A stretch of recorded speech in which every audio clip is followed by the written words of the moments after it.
आगरा की सभी सम्मानित जनता को प्यार भरा नमस्कार। अभी हमारी मौजूदगी जनपद आगरा की ग्रामीण विधानसभा में है और अगर बातचीत करी जाए 2027 के चुनाव के बारे में, समाजवादी पार्टी के नेता राकेश धनगर जी मौजूद हैं, जो कि आगरा विधानसभा की बात करी जाए आगरा कैंट और कहीं ना कहीं आगरा ग्रामीण से तैयारी कर रहे हैं। कौन सी वो विधानसभा सीट होगी जिससे चुनाव लड़ा जाएगा, क्या रहने वाला है 27 के चुनाव के लिए, वो सभी चर्चाएँ करेंगे। सर बहुत बहुत स्वागत है आपका। धन्यवाद।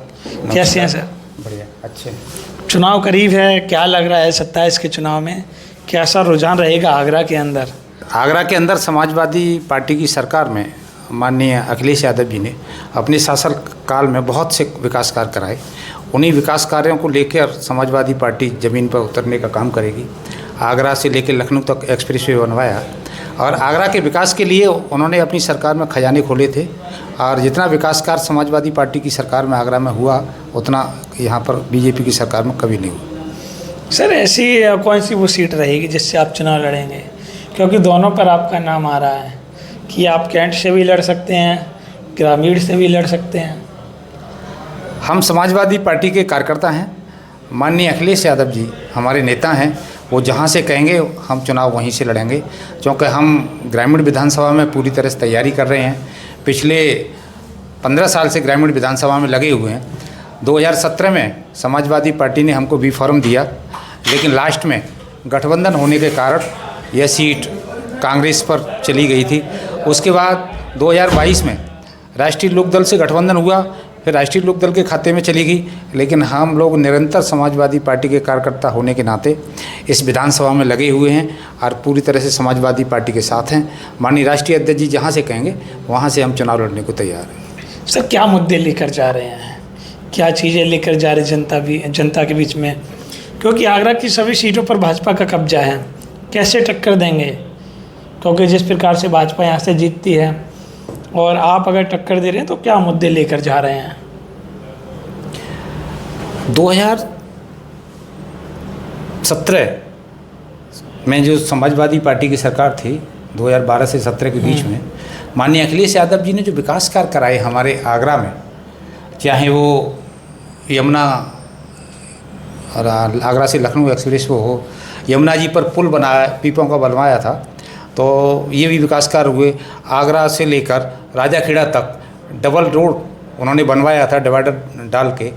जो भी विकास कार्य कराए, यहाँ से आगरा से लेकर कबीर चौड़ाई तक, यहाँ फतेहाबाद रोड बनवाया था, राजाखेड़ा वाला भी रोड बनवाया। जो रोड बनवाए उनको लेके हम जनता के बीच में जाएंगे। समाजवादी पेंशन जो समाजवादी पार्टी की सरकार में शुरू हुई, लोहिया आवास जो 3.5 लाख रुपए मिलते थे, माननीय अखिलेश यादव जी के ने अपने शासनकाल में लोहिया आवास और जनेश्वर मिश्र जी के नाम से जो योजना थी, हर गांव में जो जनेश्वर मिश्र योजना के तहत आता था, उसमें 40-40 लाख रुपए के सीसी कार्य हुए। बच्चियों के लिए लैपटॉप इंटर पास थी, उनके लिए विकास कार्य कराए। किसान दुर्घटना बीमा में 5 लाख रुपए देने का काम किया। माननीय अखिलेश यादव जी ने जो अपने शासनकाल में विकास कार्य कराए, सुबह से लेकर शाम तक उनकी चर्चा की जाएगी, तब भी कम है। हम जनता के बीच में जाएंगे, उनकी स्वच्छ छवि है, उन्होंने जो अपने विकास कार्य कराए थे, जनता उनको पसंद करती है। हम माननीय अखिलेश यादव जी को चेहरा बनाकर, उनको अपना नेता मानकर जनता के बीच में जाएंगे और समाजवादी पार्टी की सरकार लाने का काम करेंगे। चुनौती किससे रहेगी, भाजपा से या बसपा से, किससे रहेगी चुनौती? समाजवादी पार्टी के कार्यकर्ताओं के सामने कोई चुनौती नहीं है। समाजवादी पार्टी का कार्यकर्ता एक बीजेपी के या बसपा के एमएलए एमपी के बराबर है। इसलिए समाजवादी पार्टी के कार्यकर्ताओं में इतना दम है कि उनके सामने कोई टिक नहीं सकता और 2027 के चुनाव में माननीय अखिलेश यादव जी को मुख्यमंत्री बनाने का कार्य करेगा। अच्छा, भाजपा के बारे में क्या कहना चाह रहे हैं? जिस हिसाब से जितनी मजबूत है, आपने विकास कार्य अपने बताए पिछले कार्यकाल के कि उन्हीं विकास कार्यों को लेकर हम जनता के बीच में जाएंगे और 27 के चुनाव में पुनः सरकार बनाएंगे। अगर बातचीत करी जाए भाजपा और आपका पीडीए, वो कह रहे हैं कि पीडीए आपको आज याद आया, पहले पीडीए याद नहीं था और आज पीडीए समाज पिछड़ा दलित अल्पसंख्यक, कहीं पीडी का मतलब पंडित, कहीं पी का मतलब कुछ और। भाजपा कहती है परिवार डेवलपमेंट अथॉरिटी, उसको परिवार। समाजवादी पार्टी जो पीड़ित है उसको अपना भाई मानती है और उसी के लिए कार्य करती है। पीडीए के तहत हम सभी के बीच में जा रहे हैं और रही जो बीजेपी के नेताओं की बात है, जैसे ग्रामीण विधानसभा को भी आप देखें तो यहाँ से जो चुनाव लड़ी, पहले मेयर रही थी, उन्होंने कोई कार्य नहीं कराया, उनको टिकट नहीं दिया। फिर राज्यपाल रहीं, बड़ी नेता हैं, फिर विधानसभा ग्रामीण की जनता ने उन्हें जिताया, लेकिन जब से कैबिनेट मंत्री भी बनाया उनको, लेकिन क्षेत्र में जाने का उनका बिल्कुल जाती नहीं है। और जो विकास कार्य गड्ढा हैं, उनके पोस्टर भी अभी लगे हुए हैं क्षेत्र में लापता होने के। अभी कुछ कबीस के पास कुंडल ग्राम पंचायत में कुसमाओं का एक गांव है, 20-20 दिन से धरना प्रदर्शन दे रहे हैं, सांसद और विधायक लापता हैं। गांव में तालाब से इतना पानी भर गया है, लोग निकल नहीं सकते हैं। ऐसे ही हर ग्राम पंचायत, दूसरी ग्राम पंचायत में देखेंगे तो लोग टेंट लगाकर धरना प्रदर्शन कर रहे हैं, लेकिन क्षेत्रीय नेता इस तरफ कोई विकास कार्य ध्यान नहीं दे रहे हैं। इसलिए जनता इनसे त्रस्त है पूरी तरह से और बदलाव चाहती है। और माननीय अखिलेश यादव जी में अपनी आस्था रखते हुए समाजवादी पार्टी की सरकार लाना चाहते हैं। आगरा की 9 विधानसभा सीटों पर क्या रहेगा? क्या ऐसा हो सकता है कि इतिहास रचा जाए आगरा की 9 सपा की तरफ, या थोड़ी बहुत, या फिर अभी भाजपा की जो 9 है वही रहेगा? जिस हिसाब से देश का नौजवान, किसान, बेरोजगार पीड़ित है, उस हिसाब से लगता है कि सत्ता बदलाव की तरफ है। और आगरा की विधानसभा माननीय हमारे नेता राष्ट्रीय अध्यक्ष जी पहले गठबंधन पर अपनी विस्तार से वहाँ पर चर्चा करेंगे और गठबंधन के साथ मिलकर हम बदलाव में पूरी तरह से ताकत से रहेंगे और माननीय अखिलेश यादव जी को मुख्यमंत्री बनाने का कार्य करेंगे। आगरा की 9 सीटों कितनी? 9 पर सपा चुनाव लड़ेगी या गठबंधन लड़ेगा? कितनी रहेंगी? सहयोगी दलों से मिलकर 9 की 9 विधानसभाओं में पूरी दमदारी के साथ जीतने का कार्य करेंगे, ऐसा हमको भरोसा है। कार्यकर्ताओं के दम पर, अपने नेता के दम पर, माननीय अखिलेश यादव जी को चेहरा बनाकर उनकी विकास कार्यों की जो लिस्ट है उसको जनता के बीच में ले जाएंगे और उन्हीं पर चर्चा करेंगे। जनता पूरी तरह से तैयार है। किसान, छात्र, नौजवान, बेरोजगार, माताएं, बहनें, कन्याएं, उनको एक उम्मीद है कि समाजवादी पार्टी की सरकार आएगी तो हमें समाजवादी पेंशन मिलेगी, वृद्धावस्था पेंशन मिलेगी, कन्याओं को लैपटॉप मिलेगा।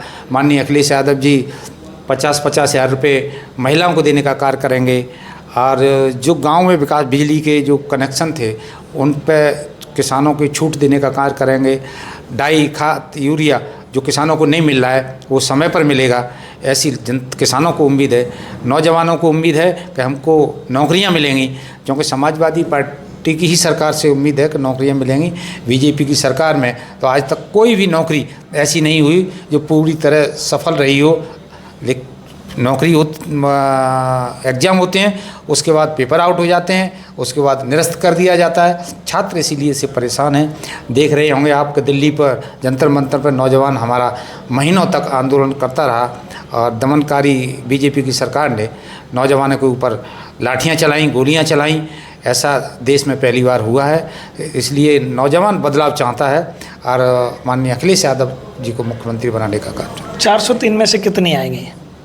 पूरे प्रदेश की बातचीत करिए आपके अनुमान से। समाजवादी पार्टी पूरी दमखम के साथ 403 सीटों पर लड़ने का कार्य करेगी। हमें भरोसा है कि स्पष्ट सरकार बनेगी समाजवादी पार्टी की और सभी सीटों पर बड़े संघर्षों के साथ विजय प्राप्त होगी। सभी सीटें समाजवादी पार्टी, अभी आपने लोकसभा के चुनाव में देखा, 37 सीटें, जो हम किसी को उम्मीद नहीं था, लेकिन माननीय अखिलेश यादव जी का चेहरा एक ऐसा चेहरा है कि जनता ने उन्हें वोट दिया और 37 सीटें जीत कर आए और देश के अंदर तीसरी बड़ी पार्टी समाजवादी पार्टी बनकर उभरी है। इसलिए जनता जब वोट देती है तो छप्पर फाड़ कर वोट देती है। तो इसलिए हमें भरोसा है कि 2027 के चुनाव में एक मत होकर इतना वोट देगी कि माननीय अखिलेश यादव जी मुख्यमंत्री बनेंगे। अच्छा, एक बात और बता दीजिए, आपकी विधानसभाओं में जैसे ग्रामीण की बात कर लेते हैं, जातीय आंकड़े क्या क्या हैं? ग्रामीण विधानसभा अकोला ब्लॉक हमारा आंशिक है, बिचपुरी ब्लॉक पूरा है और बरौली यही पूरा है। इस पर 482 बूथ हैं ग्रामीण विधानसभा में और 3,73,000 वोट है ग्रामीण विधानसभा में। इस सीट पर जाट और जाटव बहुल ये क्षेत्र है, सबसे ज़्यादा जाट और जाटव समाज है। वैसे तो सभी समाज हैं यहाँ पर, ऐसा सभी समाज यहाँ रहता है। पूरी तरह से आगरा ग्रामीण शहर से सटा हुआ क्षेत्र है जिसमें 5 सभासद भी आते हैं, लेकिन ये पूरा क्षेत्र समाजवादी विचारधारा का है। यहाँ से 5 बार स्वर्गीय श्री विजय सिंह राणा जी विधायक रहे कंटिन्यू। माननीय अखिलेश यादव जी ने इस क्षेत्र के लिए बहुत विकास कार्य कराया, क्योंकि ग्रामीण विधानसभा है, शहर से सटा हुआ विधानसभा है। माननीय अखिलेश यादव जी ने जो विकास कार्य यहीं से लेकर रमाड़ा है, ये चौड़ाई से इनर रिंग रोड निकालने का कार्य किया, और जो भी विकास कार्य सबसे अधिक हुआ समाजवादी पार्टी की सरकार में ग्रामीण में हुआ, क्योंकि यहाँ यादव भी बहुत संख्या में रहता है। आगरा जनपद के अंतर बात देखी जाए तो यादव यहाँ सबसे ज़्यादा रहता है। समाजवादी पार्टी का कार्यकर्ता यहाँ सबसे ज़्यादा है। माननीय अखिलेश यादव जी यहाँ कम से कम 50 गांव ऐसे हैं जिनको गाँवों से नाम से जानते हैं। कम से कम 200 कार्यकर्ता ऐसे हैं ग्रामीण विधानसभा के, माननीय हमारे नेता बाई नेम जानते हैं, उन लोगों के घर तक आए हैं। इसलिए विकास कार्य यहाँ पर खजाना खोल देते हैं। ऐसे ही आगरा छावनी विधानसभा है। आगरा छावनी विधानसभा एक ऐसी विधानसभा है कि ये गांव से आए हुए इसमें लोग अधिकांश रहते हैं और समाजवादी पार्टी की विचारधारा के हैं। ये आगरा छावनी विधानसभा मुस्लिम बाहुल सीट है और समाजवादी पार्टी यहाँ पर अच्छा चुनाव लड़ती है। हमें उम्मीद है कि सभी सीटें समाजवादी पार्टी जीत के 2027 में माननीय अखिलेश यादव जी के हाथ मजबूत करेगी। बहुत बहुत धन्यवाद। आपने देखा हमारे साथ राकेश धनगर जी मौजूद थे, जो ग्रामीण आगरा से तैयारी कर रहे हैं और कैंट से भी हैं। अब देखा ये जाएगा कौन सी वो विधानसभा सीट होगी जिससे ये चुनाव लड़ेंगे। 2027 के चुनाव में समाजवादी पार्टी कौन सी सीट से टिकट देगी। अब बातें ये की जा रही हैं कि क्या आगरा के अंदर समाजवादी पार्टी वापसी कर पाएगी या फिर भाजपा ही रहेगी। क्या रहेगा आपकी विधानसभा के जो भी मुद्दे हों, आप मुझे कमेंट करिएगा। आपके सभी मुद्दे आपकी सरकार तक, आपके विधायक तक, आपके जो पसंदीदा नेता हैं उन तक पहुंचाने की पूरी कोशिश करेंगे। सर बहुत बहुत धन्यवाद, आपने कीमती समय दिया। नमस्कार, आपका बहुत बहुत धन्यवाद। आप यहाँ पर ओके, थैंक यू।